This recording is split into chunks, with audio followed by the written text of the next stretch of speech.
Terlampau sering kita mendengar atau membaca cerita atau kisah tentang hal-hal yang aneh dan sepertinya tak masuk akal yang muncul dari Gus Dur.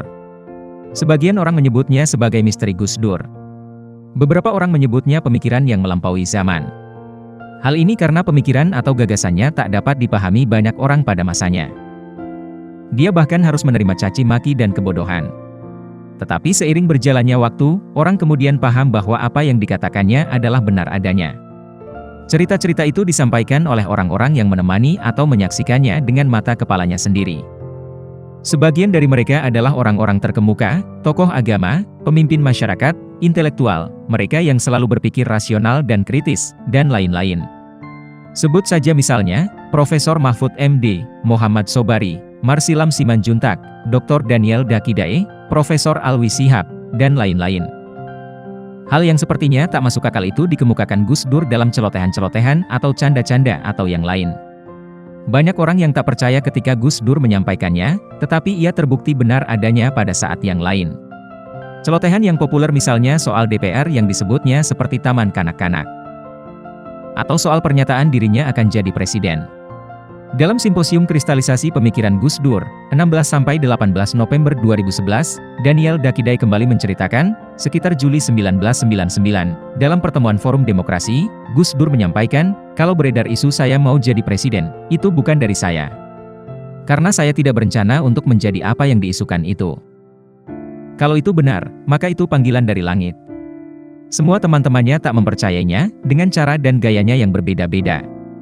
Ada yang tertawa karena menganggap Gus Dur sedang melucu seperti biasanya, ada yang tertawa mengejek, dan ada yang merinding karena menganggap Gus Dur sudah tak waras.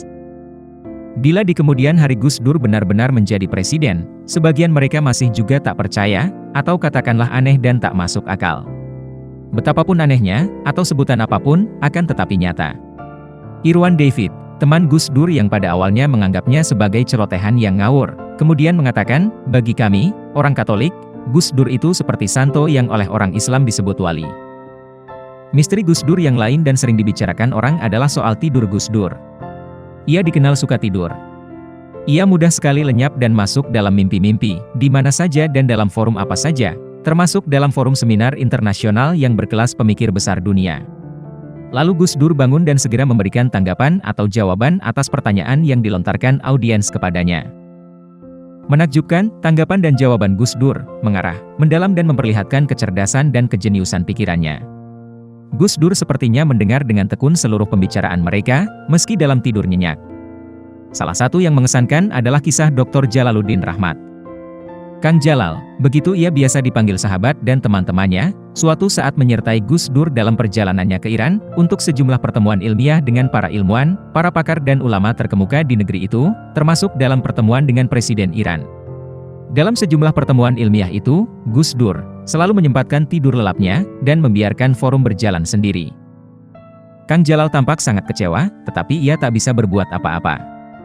Ia sangat segan untuk membangunkannya.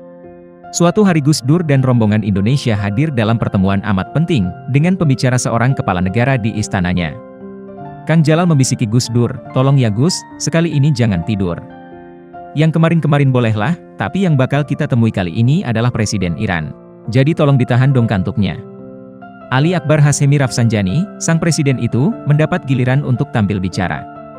Ia mengurai dengan bangga sejarah revolusi Iran, capaian-capaian pembangunan yang membanggakan dan prospek-prospek yang menjanjikan bangsa Iran ke depan. Audien dengan kusyuk mendengarkannya.